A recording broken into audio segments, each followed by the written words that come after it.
Welcome to the PRI Digital Conference session on Global Sustainable Finance Policy. My name is Mairead and I'm Director of Policy at the PRI. Markets at present do not have the incentives to achieve net zero by 2050. Most market indicators point to business as usual, and current investment towards net zero is insufficient. Markets do not have a will or a strategic goal. They are a sum of the strategic decisions of all the companies, investors, consumers that make them up. Aiming for a carbon neutral world is the result of a collective decision by all governments back in 2015, facing the climate crisis. Coordinated, aligned, consistent policies covering all economic sectors, all financial decisions in a relevant way will bring us to net zero. Market forces alone will not. If sustainable finance is considered as an add-on, as optional, it is unlikely we will achieve a full economic decarbonization in time. This is why policy matters, now more than ever. Policymakers and financial regulators hold the power to change the way markets operate, to point business decisions to net zero. Today, we will hear from key regulators and policymakers from some of the world's largest capital markets, how they see their role in the transformation of our economies, and what are the reforms they are already putting in place. We will first hear from Japan with Mr. Satoshi Ikeda, Chief Sustainable Finance Officer of Japan's Financial Services Agency. Ikeda-san, over to you. Thank you, Margarita, for that kind introduction. Well, the past year certainly witnessed a very significant progress in driving sustainability in finance, particularly in climate finance, for achieving what you just described. And Japan is not an exception. Certainly the forthcoming COP26 has been providing a great impetus throughout. And so I admire the leadership by the UK government, and I also admire the leading role played by EU in pushing the sustainable finance agenda forward, especially in attempting to make a firm definition of green through taxonomies. Well, in such a way, many major jurisdictions have contributed to constructing a certain element of the overall sustainable finance ecosystem, and Japan is also making efforts to do so by sharpening up the concept of transition in sustainable finance. Well, in my view, transition is a fundamentally important idea in mobilizing capital flows towards sustainability. Well, after all, addressing sustainability requires transforming the socio-economic system and business models of enterprises. So it involves a transitioning journey from the current state to a desired state by countries, companies, and communities. So how to design such a transition pathway is critically important. And at one time, I hoped that the definition of green could guide us through the journey. But later I realized that defining green and calling for increasing such green activities as much as possible and as soon as possible is not necessarily a reliable planning for the necessary transformation. The definition of green is a manifestation of a passion for greening the system. But passion is a key to motivating people, but we also need a cool head.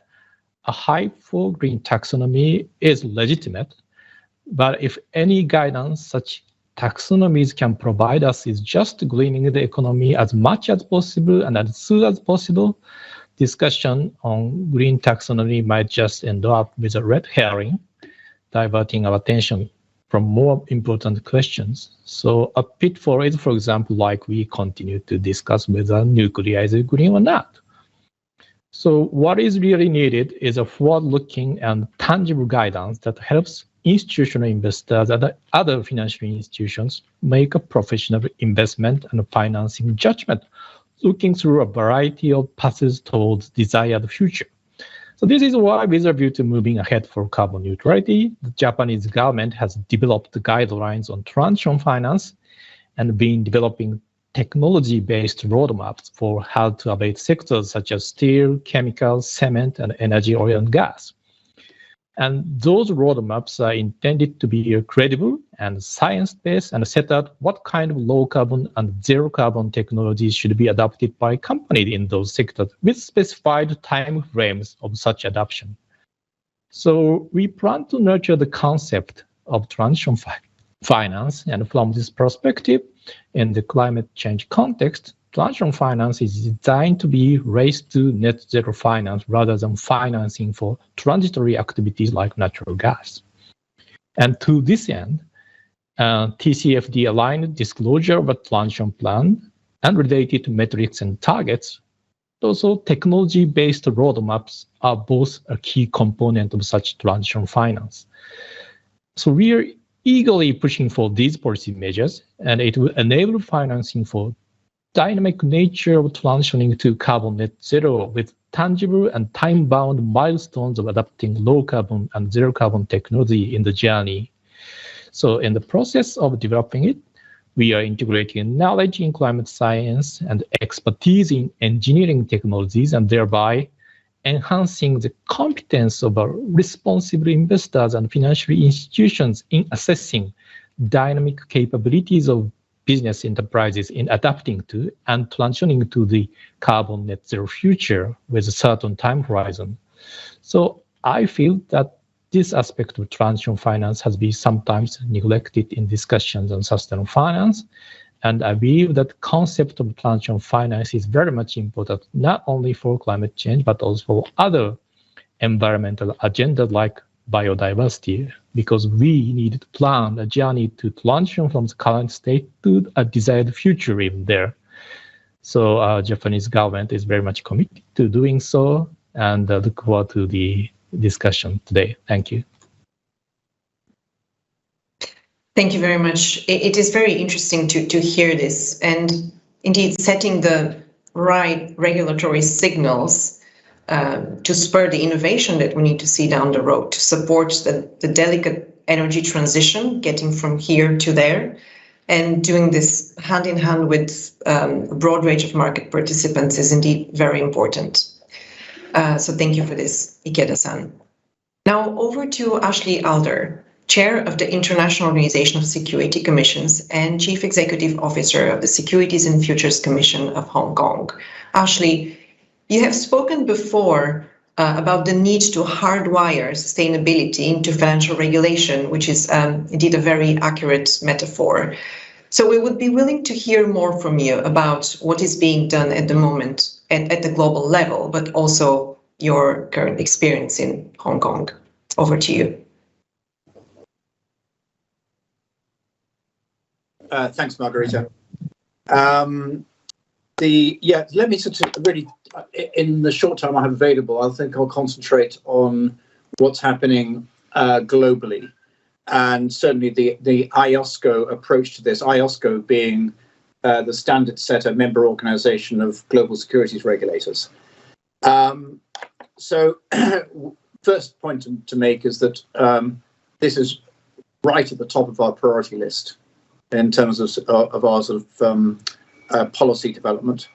Second point is that we have been focusing on three aspects. One is issuer level or corporate level disclosures. The second is asset manager level, practices and disclosures around how asset managers look at the carbon footprint of portfolios and the disclosures they make to investors.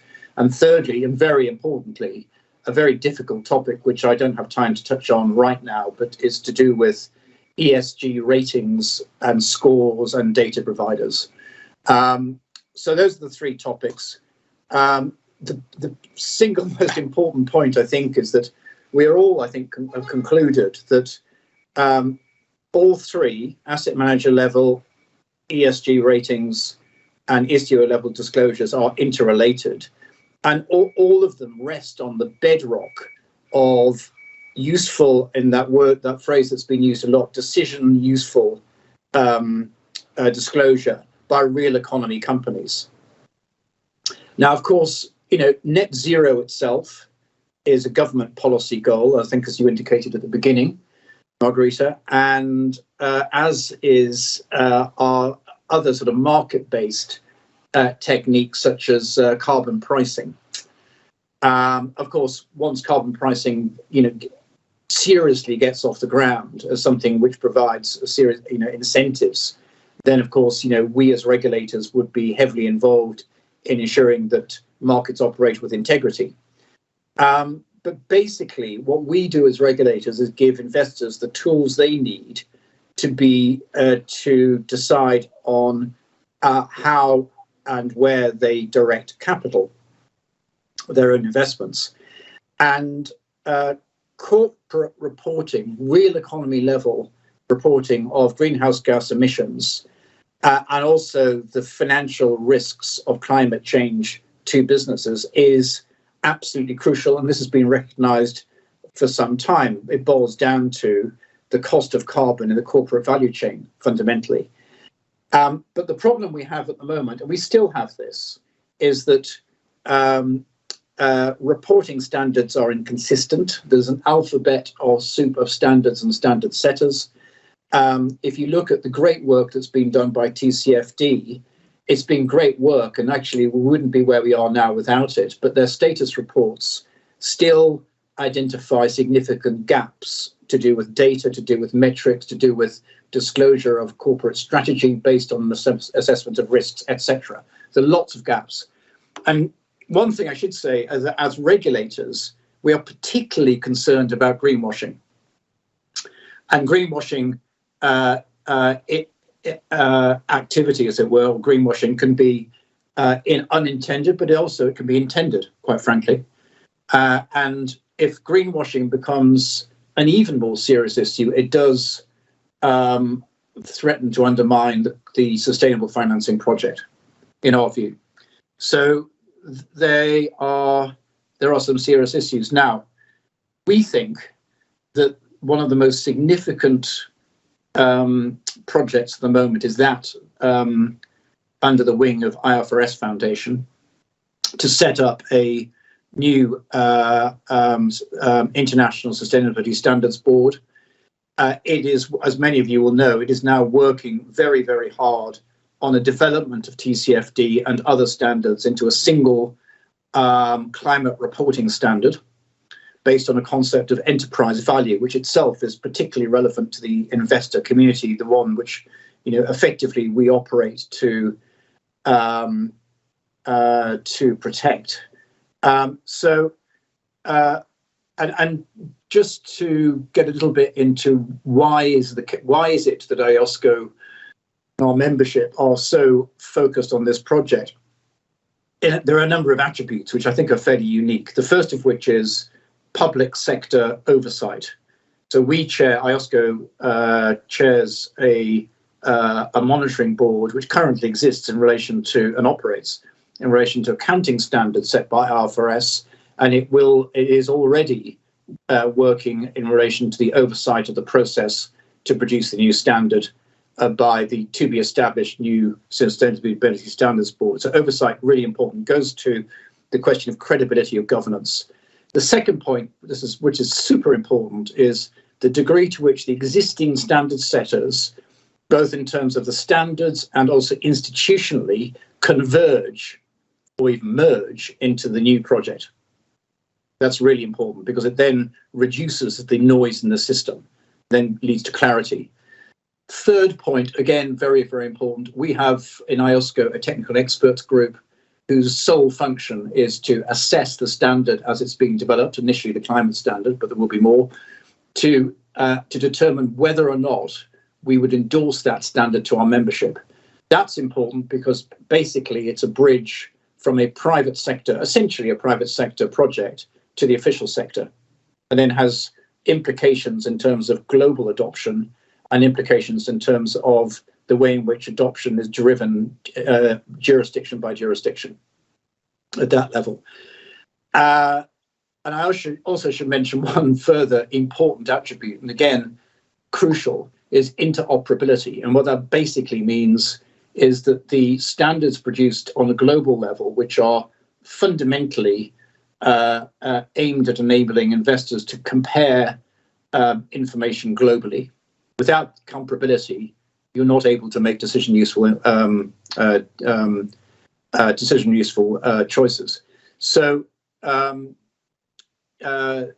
the question of interoperability is basically the standard should be baseline. It should not be basic. It should be sophisticated, and that's the way it's going. But it should be interoperable with the way in which, say, Europe, the way in which, say, the US is approaching the question of disclosure in this space. And there is a dialogue at the moment around that, which I think is very, very healthy. And then the final thing I'd say is that ultimately the analog with financial statements, or one of the analogs, is the question of audit or assurance. And the question for us is the degree to which adoption leads to widespread acceptance, endorsement leads to widespread acceptance and adoption in jurisdictions. The question is, what is the potential role of assurance? Recognizing that unlike financial statements, which are largely historic, much of this information, as we know, is forward-looking by its very nature. And so the assurance activity and the way in which it is technically designed needs to take that into account, which is not easy, but I think should be looked at. Be looked at seriously. Indeed, it is starting to be looked at seriously. But given the time available, I'll end there. Thank you. Thank you very much. Indeed, as you say, a global alignment of sustainable finance policies is really crucial.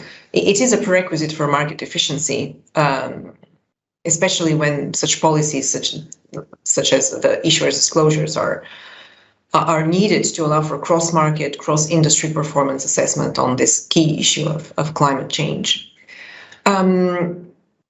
So I wanted also to underline that we need to carefully design such regulations at a global level so that they remain both ambitious but also workable across jurisdictions. I wanted to remind our audience that we're taking questions at the end of this session, so please submit your questions on the platform. And let me now turn to the European Union. The European Commissioner for Financial Stability, Financial Services and the Capital Markets Union, Mairead McGuinness, has recorded the message for us, where she summarizes the strategy of the European Union on embedding sustainability into the financial policy framework in alignment with the long-term industrial goals, such as net zero European economy by 2050. A very good morning. The Sustainable Finance Policy Revolution, Implications for Investors, is a great title for this event. And while this is indeed a revolution, it's also an opportunity for investors and maybe even a last chance to do the right thing for future generations by tackling the challenges of climate, biodiversity loss and environmental degradation. Because sustainability is no longer nice to have, but a must-have when it comes to investing. In the past year, the consequences for business of not paying attention to sustainability have become crystal clear. We had a crisis that was not economic or financial, but driven by a virus. A public health crisis shut down large parts of our economy and disrupted supply chains. And the past year has also shown that climate change is not just the future, but the present, with heat waves, droughts, floods and wildfires across the globe. Extreme weather events are becoming more common, and they are disproportionately impacting poorer countries and the next generation. A recent study showed that if we do nothing, children born now in high-income countries will live through twice as many extreme weather events as their grandparents. Children in low-income countries will see 3 times as many. So we need to act now, both in Europe and across the world. So I'm glad to have the opportunity to talk to you today about how we can build and work towards a sustainable future. The European Union is firmly committed to becoming a sustainable economy. We have already put in place the European Green Deal, and that sets up the clear goals we want to achieve to be climate neutral by 2050. We are bound in law to meet this target, and we're putting policies in place to reach our ambitious goals. The European Commission will support people, businesses and investors during the green transition. We know that if we want to tackle climate change and build a more sustainable economy after COVID-19, we need the full support of the private sector. So we need to transform our financial system. And that's why we have an ambitious strategy for sustainable finance already in place. The very cornerstone of our work is the EU taxonomy. It's a classification system that clearly signals which economic activities are sustainable. By using the EU taxonomy, companies can give clear signals to investors on the steps they're taking to become more sustainable. It can help companies to plan the transition with clear parameters and shift investments to where they're needed most. We're also using the taxonomy to develop other sustainable finance tools, for example, the European Green Bond Standard. Now, this proposal for a green bond standard will set a gold standard in the green bond market. It will help companies and public authorities use green bonds to raise funds on capital markets, boosting supports for environmental projects. It's a voluntary standard that signals that a green bond meets strict environmental criteria. So investors who invest in a European green bond can be sure that their investment will contribute to climate and environmental goals. It's clear that the financial system does not just need financial information. Financial, cold, hard figures don't tell the full story of a company's performance in terms of its impact on the outside world or how climate will impact on its balance sheet. And that's why we have proposed the Corporate Sustainability Reporting Directive. It will tell companies the information that they need to supply around sustainability issues, and investors will be able to draw on clearer and more coherent information. The goal is for sustainability reporting to be on an equal footing with financial reporting. We want the whole of our economy and financial system to become green. If we want to reach our Green Deal targets in the European Union, the sustainable transition must be inclusive. So the Commission will support people, SMEs and the wider economy in their path towards sustainability. And for example, we will promote the uptake of green loans and green mortgages by SMEs and households. And we'll give them the tools and incentives to access transition finance. We're also looking at how to support credible social investments.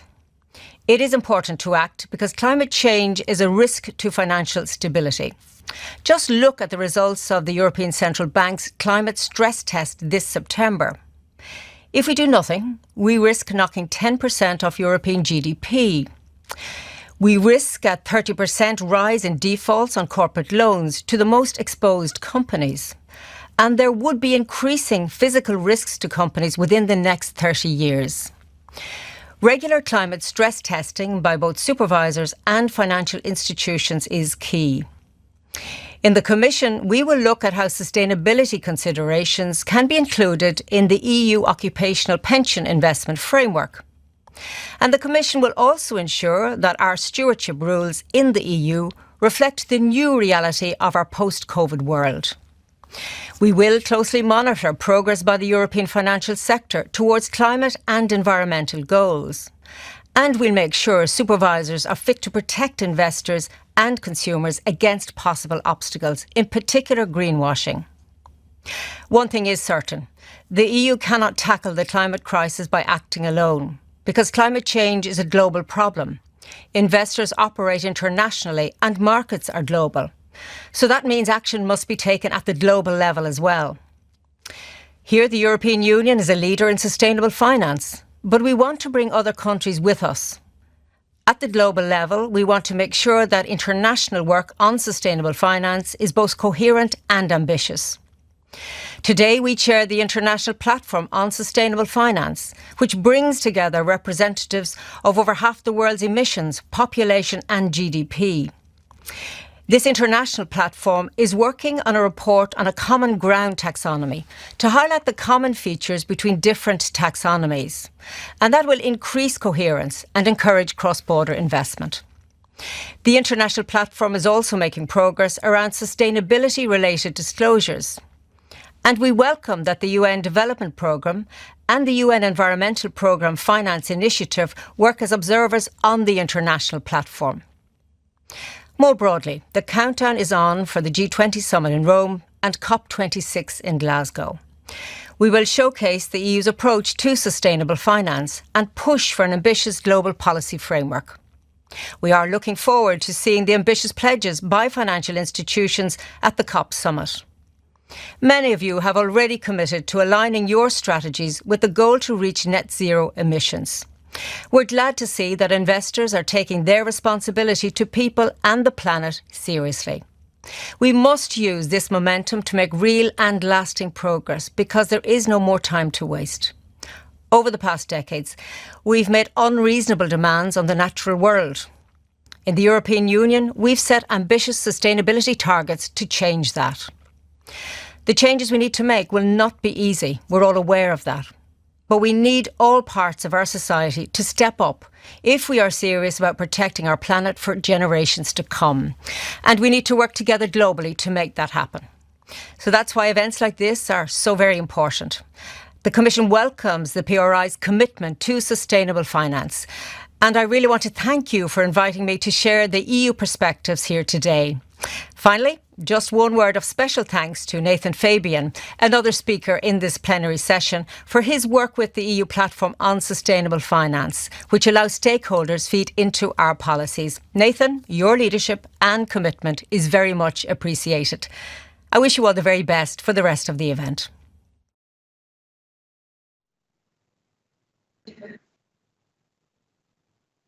We thank Commissioner McGuinness for her inspiring speech, which outlined the scope and ambition of financial policy reform in Europe. Next and last stop of our tour of the world in sustainable finance policy today is the United States. U.S. Senator Sherrod Brown, chairman of the U.S. Senate Committee on Banking, Housing and Urban Affairs, has recorded a message for you. Here is what Senator Brown wanted to share with us today. I'm Sherrod Brown. Thank you to the folks at PRI for inviting me to speak. Thank you especially for your commitment to sustainable, equitable investing. Over the past 18 months or so, the disconnect between the stock market and most people's lives has never been more painfully clear. Much of the world has been devastated by COVID-19. Hundreds of thousands have lost loved ones. Just heard a story on NPR about how many children have lost parents or caretaker grandparents. People have lost jobs, family businesses, their homes. But you'd never know any of that by looking at the U.S. stock market. Hits new records month after month since the end of last year. For too long, we've had a Wall Street first system built on short-term profits at the expense of workers in my state and really at the expense of long-term growth for everyone and for our nation. The system isn't sustainable. It's harming investors. It's harming communities. I appreciate your prescience about that, understanding what it does to investments and to investors and communities. In the Senate Banking and Housing Committee, which I chair, we take a very different view, one shared by the Biden administration. Economy and markets should work for everyone, not just the well-connected. Companies and investors should be doing all they can to mitigate climate risk, to help protect communities on the front lines of climate change. We know that when companies ignore long-term risks, workers, small-time investors, consumers, in the end, all of us pay the price. And the inverse is true. Study after study tells us that investors do better over time when they pay attention to how companies treat their workers, how their actions affect their workers and their communities and the environment. It's not always easy, though, to figure out which companies think long-term, which companies are only thinking about the next round of stock buybacks. We need, and this is really the role of the Senate Banking Housing Committee, the role of the SEC, the role of all of us. We need to make that critical information, more information available to the public. Last year, I think you know, under the former president, the SEC approved new human capital disclosure it just made no sense, really, without requiring companies to provide even basic details or data. Despite investor demand for essential information, most companies barely provide any additional or any really useful information. I'm hopeful that under Chair Gensler, and I have talked to him about that, about this prior to his confirmation and since he's been sworn in. The Securities and Exchange Commission will take a harder line and strengthen disclosure requirement for climate risk, for worker investments, and for actions to address the systemic racism and sexism which afflicts our economy and afflicts our country. My Senate colleagues and I are also working to improve transparency. I'm joining Senator Mark Warner in the Workforce Investment Disclosure Act to get companies to provide important information on how they pay, how they train, how they invest in workers. I'm working with Senator Elizabeth Warren on the Climate Risk Disclosure Act to shine a light on the risks that climate change poses to companies. And Senator Jack Reed of Rhode Island, his bipartisan Cybersecurity Disclosure Act would require publicly traded companies to disclose information about the cyber expertise on their boards. I'm pushing to increase diversity in the banking system, including among our financial regulators. We need people who represent a broad spectrum of Americans in the way they think, the way they look, their willingness to stand up to Wall Street, to address income inequality and systemic racism, and put workers at the center of our economy. We want investors to have confidence that the markets won't just work for Wall Street CEOs and the very wealthy. We want this economy to work for everyone. Thank you so much for your role in making that happen.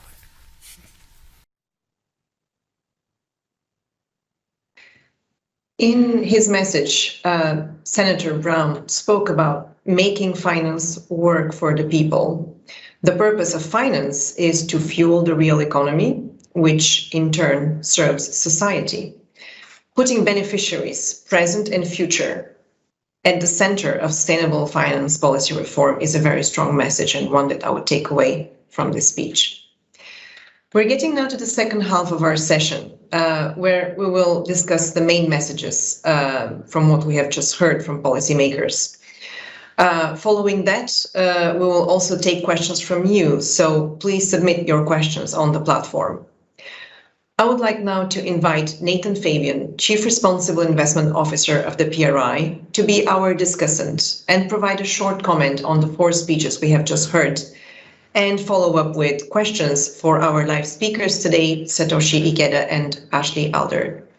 Nathan, the floor is yours. Thank you, Margarita. Hello, Satoshi. Hello, Ashley. I'll come to you in a moment with a question. I just wanted to first reflect, especially after hearing these 2 policymakers' speeches, it appears that policymakers are taking up a very huge task, trying to transform the way our economies work and the way that financial flows support economic activities, with the intention that the outcomes in the real economy are aligned with a long-term goal, which of course is net zero.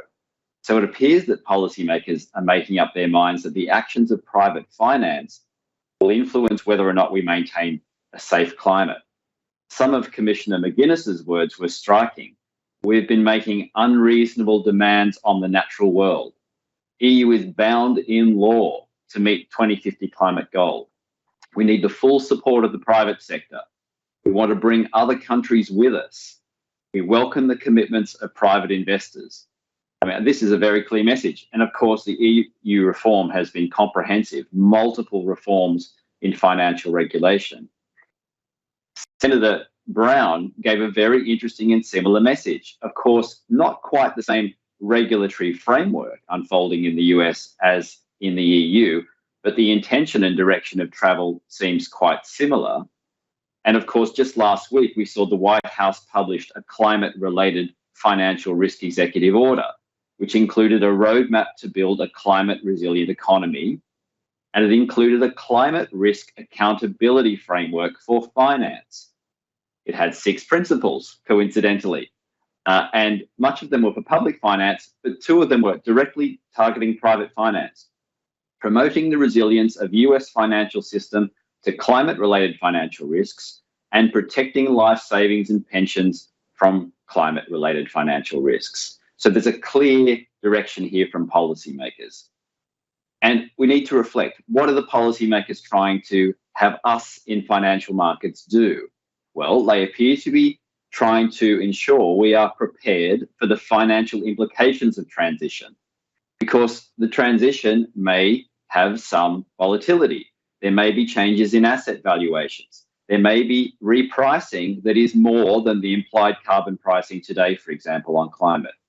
And of course, they appear to be encouraging or trying to guide investors to contribute to that necessary transition so it actually takes place by making capital available and by influencing the mix of economic activities performed by companies. But now the key question here seems to be the differences in the regulatory approaches around the world. And there are some differences. And so why don't we explore this a little bit further with Satoshi and Ashley? Now, this is a global investor event. And of course, the steps that regulators take to pursue this vision of change really matters. We need transparent markets. We need global alignment. Alignment should be at the foundation of national policy reforms in the view of our international investment community. But of course, we have this element of this new essential feature, and that is managing for sustainability outcomes. So we're edging towards this new world. So why don't we go back now to Satoshi and just ask how he sees the Japanese situation developing. He gave some very interesting comments around transition finance being about investors and finance focusing on the dynamic activities of business, which are critical for transition. This is very interesting. But Satoshi, can I ask you, how far will Japan go to recognize or maybe even require this kind of consideration from the financial community through financial regulation as we move towards this net zero 2050 goal? Over to you, Satoshi. Thank you, Nathan, for that question. Well, as the Commissioner McGuinness described, that the sustainability is not nice to have thing anymore. It's going to be a must-have things. And in terms of climate change, well, Japan also made a carbon neutrality commitment by 2050 into law earlier this year. So certainly the government as a whole kind of requesting the institutional investors and the financial institutions to act along that line. And Japan FSA as a regulator is also acting along that line. And that is why we are pushing forward with our own sustainable finance agenda with a certain focus on the climate issues.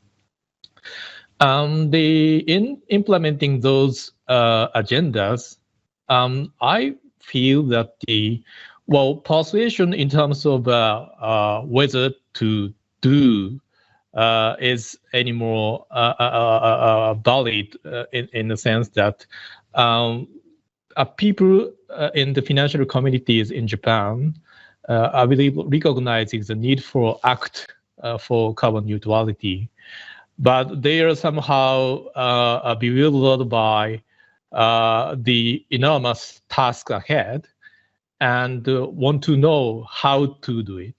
And how to do it involves a certain drill down into technological issues, because at the end of the day, economic activities are supported by technologies. And certainly we can deploy the renewable energy, for example, but put in place those systems in the Japanese context because of certain technology, because we don't have a shallow water around the sea. So we need a certain different technology to install those kind of system. So, specifying those kind of technologies is very much a centerpiece in mobilizing the capital flows towards sustainability, especially for the addressing the climate change.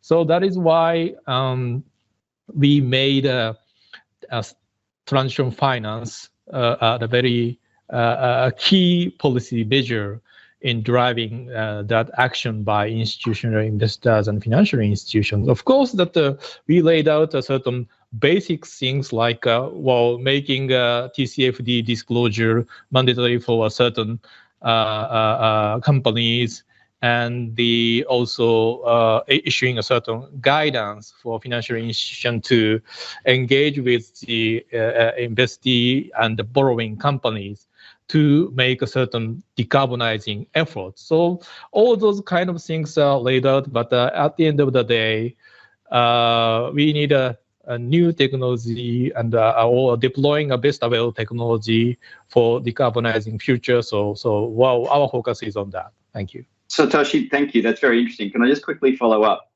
If there was to be a policy announcement or a regulatory direction that you could foreshadow that could explain how this focus on the technology development might play out from a financial perspective, do you see it's a financial regulation perspective? Is it mainly education, guidance? Are there specific tools? Are there specific disclosure requirements? Is there some steps that you could indicate for us about the future? It's a combination of all those things. First is the requirement on the certain climate-related disclosure.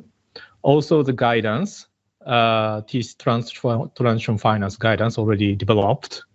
And also certain tool to assess the transition. So we are certainly now developing the technology-based roadmap for hard-to-abate sector. So it set out the certain time frames for such companies in those sectors to adopt certain zero carbon or low carbon technology. So with a certain time frame, they need to make a progress on that front. So institutional investors can use that kind of roadmap to assess the progress made by such companies. So with that kind of tool, we are certainly requiring and facilitating the move by institutional investors. Very interesting. I'm sure these tools will be welcomed by the market. Sectoral transition tools and timelines, I think, is one of the interesting parts of market decision-making, a suite of tools, if you like, especially when we know the pricing is not always following the implications of the national goals. Thank you, Satoshi. Let's go over to Ashley. Ashley, much has been made of taking reporting standard reform in a step-by-step or a building block upon block approach over time. If the foundational step of standardization of climate-related financial reporting has been successful, what will we see the market doing differently in, say, 3 or 4 or 5 years' time?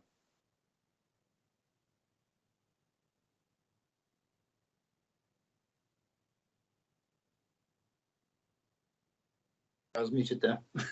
But yeah, it's a very good question. I don't have a precise answer. I think, but I'll get to it. I'll have an attempt. But I think the thing at the moment from our perspective as regulators is that we see that investors and intermediaries serving those investors are wanting a combination of clarity and credibility. You know, the sustainable finance sector has grown enormously. And the way I see it is that much of that growth has been very positive, but it comes at the cost of confusion, which is what I mentioned earlier on. And that confusion, can span a number of dimensions. So, but if you look at, I think you mentioned this earlier on, if you look at the distinction between what regulators should expect from their perspective within their remits and what the community should expect from essentially government policy, there are some differences. So government, you wouldn't expect from a regulator the provision of subsidies, for example. That's government. You wouldn't expect from a regulator establishment of a net zero target. Again, that's for government. It is also for companies to set internally. But what you would expect from a regulator is that having taken on board the external environment, which is around sustainable finance, and the progress that's being made, and in particular, as has been signaled for some time, these dimensions of the financial risk to companies arising from climate change, but other, ESG factors, but particularly climate change. You take on board the demand from investors for more information in this area, in part to deal with their assessment of that financial risk and ultimately their assessment of enterprise value. And then you take on board the question of net zero targets, whether set internally or by governments. There's basically a whole set of new data points which require, in my view, because of the nature of the climate crisis, which is global, not local, and we need to reduce the noise in the system so that investors do have credible information and there is greater clarity. And that is what the whole IFRS project is about. And as I mentioned earlier, it's absolutely fundamental because the climate finance industry is basically a kind of pyramid of activity which involves ratings agencies, it involves asset managers, involves banks and insurers and their balance sheets being stress tested against climate risks. All of this sits on an edifice of credible and consistent corporate level disclosure, real economy disclosure. And disclosure, like it or not, is the bread and butter of regulators. We want material risks to be disclosed and information to be disclosed, and we do not want misleading disclosure either. So in answer to your question about 3 or 4 years' time, it's not a prediction, but it's certainly a goal, is that we will have reduced the potential for there to be inter-jurisdiction or inter-regional competition around standards, frankly. Because, if you look at where the major contributors to greenhouse gas emissions are right now geographically, if just take my jurisdiction, Hong Kong itself, it's quite a good example actually. Hong Kong itself is a very, very small place geographically. Those of you who've been there have seen that.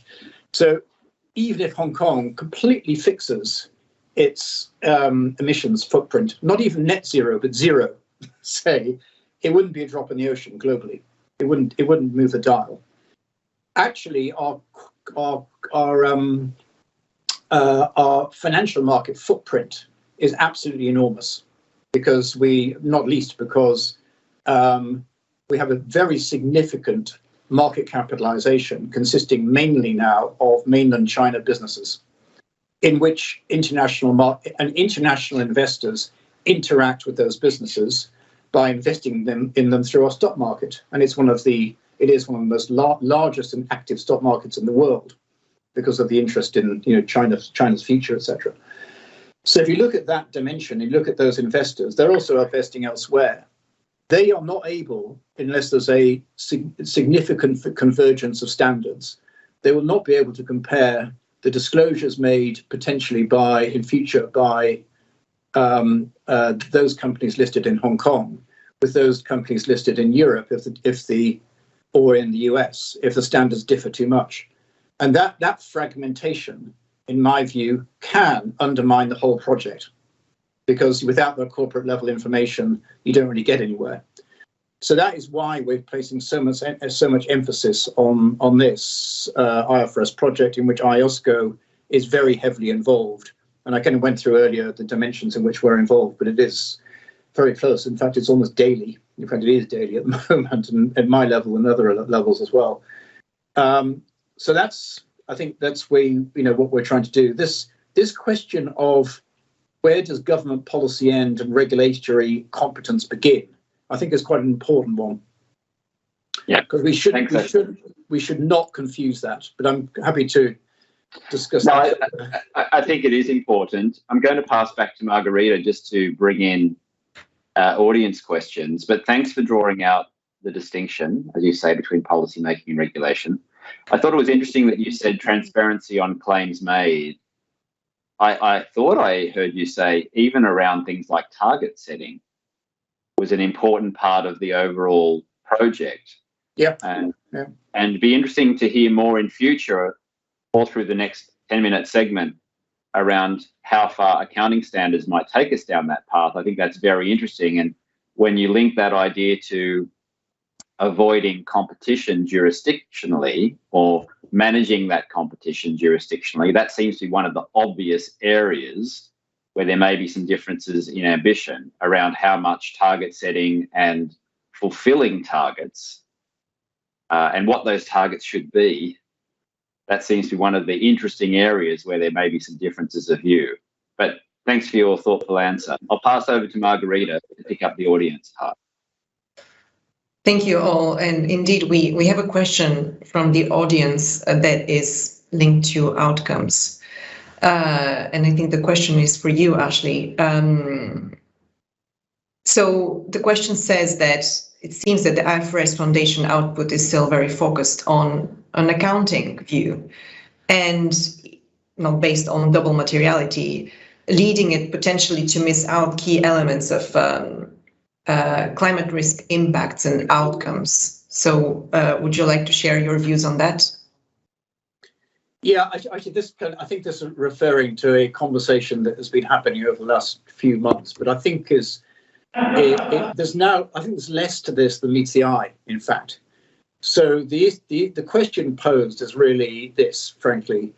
The IFRS standard setting is based around the concept of information that's relevant for investors to assess enterprise value and using forward-looking information in order to do that, including scenario analysis pathways, TCFD style, but also more detailed data and metrics, which is now being developed under the standard. So the assumption is that enterprise value is, given that it's investor focused, is only really one dimension, or it's one materiality. The other materiality is impact, impact of your own operations on the environment. Now, in fact, the standard that's being developed will include scope 1, 2, and 3 as an expectation. I know the SEC is also looking at the question of impact and scope 1, 2, and 3. Now, that is impact, and that is that we are looking at it on the basis that impact and community reaction to that impact, policy reaction to that impact, restrictions on that impact, et cetera, is relevant to enterprise value. It's relevant to investors. So as we move forward with the standard, this question of, well, we're starting off with scope 1, 2, and 3, but other externalities or impacts will then become more and more, will be built into the model around enterprise value. So it isn't, all I'm saying, it's not black and white. It's not, there's a tendency to say the IFRS project is just about single materiality financial risks, but actually financial risks and the overall enterprise value disclosure will take into account actually the other materiality. And in any event, it is going to include scope 1 and 2 or 3 impact in any event, which, as you know, with scope 3, there's a lot has been done about that, but actually it's a developing topic because it is so difficult, double counting and, all these other issues we've been dealing with. Yeah, absolutely. We're just starting this conversation, and on Wednesday we have a session that is dedicated to embedding outcomes in financial regulation. So I invite our audience with an interest on this topic to dial into that session as well. But for now, I would go back to Satoshi on something that Ashley and Nathan both mentioned, which is aligning regulations, making sure that there is workable comparability across jurisdictions, and that implies not only where companies go, where they transition to, but also where do companies and assets stand today, which brings us back to the question of the taxonomy. And I wanted to ask you,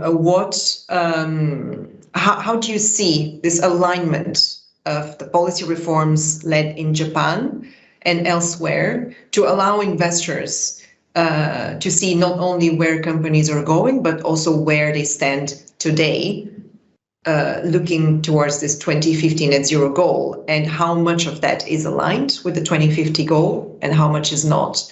So any plans for developing such tools for investors in Japan? Well, right. Well, as a general statement, that I believe that all the regulators involved with discussion very much value the policy alignment with each other. But even on the discussion on the taxonomies, everyone admits that because taxonomies addresses certain national issues, so totally converging the taxonomies will probably impossible. So we say that the interoperability or something, so that certain element may be different, but investors can interpret such differences and use those tools to reach a certain common outcome. So, well, in that sense, well, while we are very much aware of such policy alignment is necessary, but as we addressing the certain national issues, so we need to ensure the certain interoperability, but that interoperability will be ensured by defining a certain common language and the allowing for the certain ESG data providers and other consultancy services to decodify the differences. So we need to make our policies transparent so that those kind of information intermediaries can come in to make a certain analysis so that investors can digest those potentially different outcomes coming from the different standards. But as Ashley said, at the accounting standards level, I believe that the IFAS Foundation's new board, ISSB, will contribute to that aligning the accounting standards on sustainability very much. So I really look forward to that work going forward. Thank you. Thank you. And we have just under 3 minutes left. So I wanted to ask very briefly, all three of you, one thing that you would want to see happening at COP that would help your work. What would that be? Ashley? Well, I'm sort of predicting that we'll announce the formation of the new board, and then we'll give some more detail on the new standard. And I would like there to be a broad acknowledgement that the global approach is the right one because climate is a global issue, and there should not be differentiators that basically set the climate finance project back or even accelerate greenwashing that would lead to its a loss of credibility. Thank you. Satoshi? Sure. As many net zero commitments by financial institutions and investors as possible, and we are certainly going to support those net zero commitments to be realized in the coming future, and that's the role of regulator. Thank you. Thank you. And Nathan? Thanks to my colleagues and our colleagues for this session. I think we're in a time when we need to do multiple things at once. We need the global standard. We need it to be comparable. And so the work that Ashley's leading is essential. But we really must remember that we are in a sustainability goal-oriented world now. And impact is really a change in performance relative to a goal. That's what impact is. And we need people to set targets for COP. We need them to track their progress. We need to express how they're going to change their enterprises in order to align with a sustainable world that we would choose. This is the additional thing that we need in our financial markets. And to all those policymakers and regulators working to that end, we thank you. We need your best energy and efforts. Thank you, Margarita. Thank you very much. We're coming to the close of this session, and I would like to extend our thanks to Commissioner McGuinness, to Senator Brown, Satoshi, Ikeda, Ashley, Alder, and Nathan Fabian for being with us today to discuss global developments on sustainable finance policy. And thank you to you for listening. Hope you enjoyed the session, and please do continue engaging with us on policy. You can reach us at policy@unpri.org. We'll be happy to continue the conversation. Thank you and goodbye.